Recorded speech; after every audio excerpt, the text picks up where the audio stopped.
Hello everyone, welcome on my YouTube channel English Literature Topics. In this class we will talk about romantic age.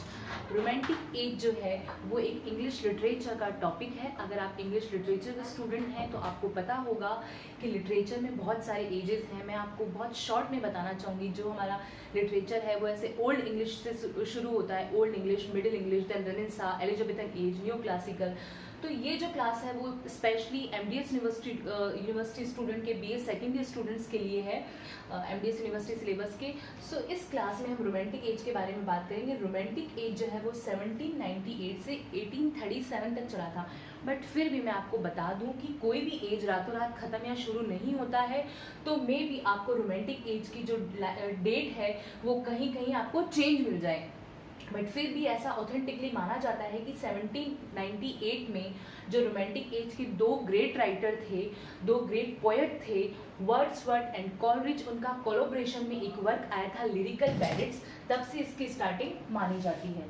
कौन सा work आया था? Lyrical ballads.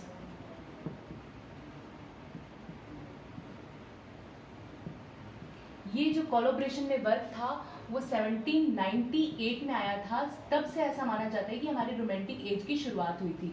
ये word था Coleridge and Wordsworth का.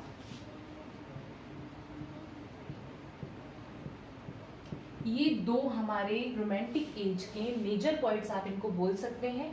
उसके अलावा क्या हुआ, रोमांटिक एज जो है उसमें क्या था, आप नाम से बहुत सारे जने को ये कन्फ्यूज़न हो जाता है. बहुत सारे लोगों को रोमांटिक एज मतलब कुछ रिलेटेड टू रोमांस, बट ऐसा बिल्कुल नहीं है. रोमांटिक एज के जो राइटर थे वो नेचर पे बात करते थे.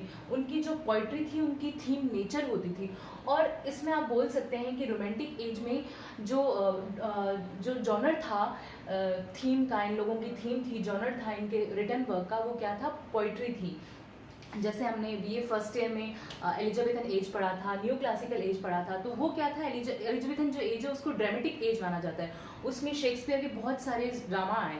तो ड्रामाज आए तो उनको स्पेशली ये माना जाता है कि वो ड्रामेटिक एज है. और ये जो है इसमें बहुत सारी पोइट्रीज आई. तो इसमें जो डोमिनेशन था वो मेन पोइट्री का था. तो इसका जो जॉनर है वो पोइट्री है स्पेशली. सो इस एज में जो रोमांटिक एज के जो पोइट हैं वो क्या बात करते हैं, नेचर पे बात करते हैं. उनके क्या है, उस टाइम हमारा फ्रेंच रिवॉल्यूशन हुआ था. कब हुआ था? 1789 में फ्रेंच रिवॉल्यूशन हुआ था. इस रोमांटिक एज पे पूरा पूरा असर किसका पड़ा? फ्रेंच रिवॉल्यूशन का. फ्रेंच रिवॉल्यूशन का इम्पैक्ट पूरा पूरा था रोमांटिक एज पे. ये कब से कब तक था? 1789 से 99 तक, है ना. अबाउट 10 ईयर्स तक ये रहा. इसके जो आइडियाज थे कौन कौन से थे? इक्वलिटी, है ना, लिबर्टी और फ्रेटर्निटी. ये तीन आइडियाज थे. हमारा जो रोमांटिक एज के राइटर हैं उनकी थीम जो है वो आप मान सकते हो कि इन्हीं थीम पे बेस्ड थी, फ्रेंच रिवॉल्यूशन पे. एक्चुअली फ्रेंच रिवॉल्यूशन जब हुआ था, साथ ही अमेरिकन रिवॉल्यूशन भी हुआ. उस टाइम फ्रेंच रिवॉल्यूशन की वजह से इतना ज़्यादा वायलेंस हो गया था. फ्रांस में ही नहीं, इंग्लैंड में भी बहुत सारा वायलेंस हो गया था. तो लोग इतने ज़्यादा फ्रस्ट्रेट हो गए थे और फ्रेंच रिवॉल्यूशन में इतना वायलेंस हो रहा था कि अब फाइनली इनको शांति की ज़रूरत थी, है ना. तो हमारे जो रोमांटिक एज के राइटर है वो बोलते हैं कि अब आप शांति में आओ, अब आप पीसफुल नेचर को ऑब्जर्व करो, नेचर के साथ बैठो, नेचर के साथ टाइम स्पेंड करो. अपनी जो उन्होंने पोइट्री में जो थीम लिखी है वो नेचर के लिए लिखी है. नेचर से प्यार करो. आपने बहुत वायलेंस देख लिया, अब आप नेचर की तरफ आ जाओ. इससे पहले जो हमारा बीए फर्स्ट ईयर में जो हमने एज पढ़ा था, न्यू क्लासिकल एज, वो क्या बात करते थे?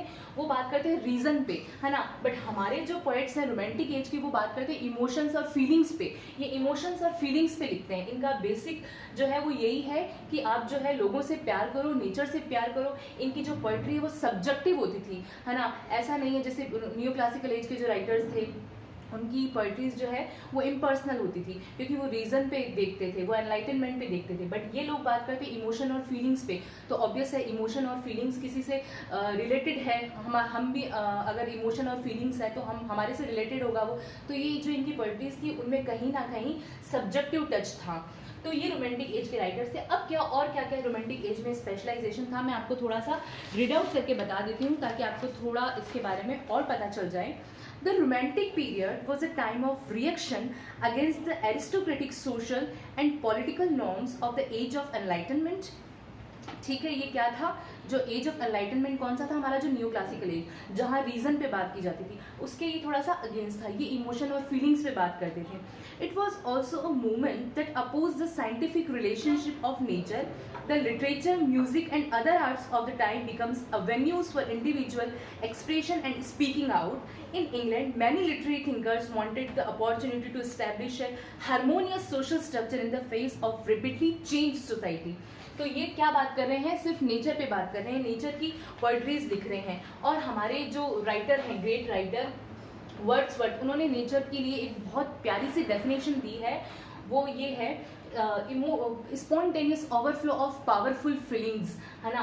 ये कह रहे हैं कि इंसान को इमोशन ज़्यादा होने चाहिए, इंसान में फीलिंग्स होनी चाहिए, नेचर से वो प्यार करने वाला होना चाहिए. ऐसे ही जो कॉलरिज हैं वो भी क्या बात करते हैं, इमेजिनेशन पे बात करते हैं. जैसे उनका फैंसी इमेजिनेशन करके टर्म भी आया है, तो ये भी इमेजिनेशन पे बात करते हैं. तो इनकी पोएट्री में ज़्यादा आपको यही देखने को मिलेगा. इसके जो राइटर है उनको आपको दो भागों में भी बांटा गया है, फर्स्ट जनरेशन और सेकंड जनरेशन. इसमें जो राइटर्स हुए थे उनको दो भागों में डिवाइड कर दिया, फर्स्ट जनरेशन और सेकंड जनरेशन. फर्स्ट जनरेशन वालों को ओल्डर एज के पोइट भी बोलते हैं, और जो सेकंड जनरेशन है उनको यंगर एज के पोइट भी बोलते हैं. तो जो फर्स्ट जनरेशन में पोइट्स थे उनमें थे Wordsworth, Coleridge, Scott, Southey, Blake, Lamb and Hazlitt. Second generation में थे कीट्स, शेली और बायरन. अब जो एक इसमें थे एसेस थे, टॉमस डिक क्विंसी, उनका क्या था, वो दोनों एज के बीच में थे, है ना, फॉल्स बिटवीन टू जनरेशंस. ठीक है, ऐसा हो रहा था. फिर इसमें क्या, in this period in writing urban life was replaced by particularly untamed nature and in solitude. जो भी अर्बनाइजेशन था फ्रेंच रिवोल्यूशन के टाइम, वो पूरी तरह से नेचर में बदल गया था. वो सब मतलब नेचर को ऑब्जर्व करने लग गए थे. रोमांटिक एज के जो राइटर्स हैं उनकी पोइट्रीज को पढ़ के सारे लोगों को नेचर से प्यार होने लग गया था. Classical literature quickly lost. Romantic writers turn back to their own native traditions. जो क्लासिकल लिटरेचर है वो लॉस्ट हो गया था. ऑब्वियसली क्लासिकल लिटरेचर लॉस्ट हुआ तभी रोमांटिक एज आया. The Romantic writers responded strongly to the impact of new forces, particularly the French Revolution and its promise of liberty, equality and fraternity. है ना, सबको पता है ये फ्रेंच रिवोल्यूशन के बारे में आपने पॉलिटिकल साइंस या स्कूल टाइम में 100% पढ़ा होगा. इक्वलिटी, एकता, है ना, स्वतंत्रता, समानता, ये आपने तीनों टर्म्स सुनी होगी. तो इन्हीं पे हमारे रोमांटिक एज के राइटर बात करते हैं कि आपको लिखने की फ्रीडम होनी चाहिए, freedom of speech, freedom of writing आपको होनी चाहिए. आप किसी पे बाउंड नहीं होनी चाहिए. अब जैसे पहले क्या चल रहा था, जैसे पोप ने बोल दिया था वैसे ही लोग इंस्ट्रक्शंस फॉलो कर रहे थे, है ना, जैसे पॉप कर रहा है वैसे ही कर रहे थे. बट अब क्या हो रहा था, ऐसा नहीं था. अब ये कह रहे कि हमारे को फ्रीडम चाहिए लिखने की, हमारे को कुछ बोलने की फ्रीडम चाहिए. हम किसी पे ब्लाइंड फेथ नहीं कर सकते हैं, हम किसी को ब्लाइंडली फॉलो नहीं कर सकते हैं. Wordsworth, the great champion of the spiritual and moral values of physical nature, tried to show the natural dignity, goodness and worth of the common man. है ना, इन्होंने क्या किया, जो वर्ड्सवर्थ है उन्होंने कॉमन मैन में भी बहुत सारी अच्छी चीज़ें देखी, ऑब्जर्व किया, इमोशन और फीलिंग्स के साथ लिखा, तभी उन्होंने वो इतनी प्यारी सी डेफिनेशन दी है ओवरफ्लो ऑफ पावरफुल फीलिंग्स वाली.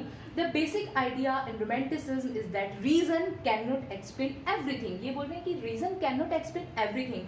The reaction to be cult of rationality that was the enlightenment romantic search for deeper often subconscious appeals. ये लोग सबकॉन्शियस अपील्स पे जाते हैं, ये फीलिंग्स पे जाते हैं, ये लोग इमोशंस पे जाते हैं, है ना. और इस टाइम में ऐसा था कि poetry was the dominant genre. मैंने आपको बताया था कि जैसे एलिजाबेथन एज था उसमें क्या था, ड्रामा था, वो था डोमिनेंट इसका जॉनर. पर यहाँ पे पोइट्री डोमिनेंट जॉनर था, है ना. और इसके बारे में बस मैं यही बोलूँगी कि अगर आप एग्जाम पॉइंट ऑफ व्यू से इसका आंसर प्रिपेयर करेंगे तो आपको क्या करना है, आपको रोमांटिक एज का ये लिखना है कि जो रोमांटिक एज के राइटर्स थे वो क्या फॉलो करते थे, नेचर को फॉलो करते थे. वो कहते थे कि नेचर के साथ आप टाइम स्पेंड कीजिए. और रोमांटिक एज के राइटर्स पे पूरा इम्पैक्ट किसका था, फ्रेंच रिवोल्यूशन का था. स्पेशली जो फ्रेंच रिवोल्यूशन के 3 आइडियाज थे, इक्वलिटी, लिबर्टी और फ्रेटर्निटी, ये जो हमारे राइटर है वो इन पे बात करते थे. इन राइटर को 2 एज में डिवाइड किया गया, 2 जनरेशन में, first generation and second generation में. फर्स्ट जनरेशन में जो पोइट आएंगे उनके नेम लिखिए, सेकंड जनरेशन में जो आएंगे उनके नेम लिखिए. देन एक इसमें स्पेशल टाइम आई थी लेक पोइट्स. लेक पोइट्स वो थे जो लेक के किनारे पे रहते थे, तो वो यही थे, कॉलरिज, वर्ड्सवर्थ, बायरन, ये लेक पोइट्स हैं. तो लेक पोइट्स के बारे में आप लिख सकते हैं. और इनका जो इस टाइम में क्या क्या, जैसे इंजन आया था इस टाइम में, तो आप ये लिख सकते हैं कोल और इंजन का ज़्यादा इफेक्ट पड़ा था। ठीक है, ये आप एक अच्छा सा आंसर प्रिपेयर कर सकते हैं रोमांटिक एज का। आपको आपके सेकंड ईयर स्टूडेंट जो है, सेकंड ईयर के स्टूडेंट एमडीएस यूनिवर्सिटी के, उनको प्रिपेयर करना ही है। आपके एग्जाम में ये ऑब्वियस है कि रोमांटिक एज है, तो ये आना ही है इसका क्वेश्चन। सो यही हमारा रोमांटिक एज है। मैंने आपको इन शॉर्ट रोमांटिक एज के बारे में सब बता दिया है। तो आप इसका एक अच्छा सा आंसर प्रिपेयर करें और अपने खुद के नोट्स बनाएं, उसमें सारी चीज़ें आप लिखें। Thank you so much.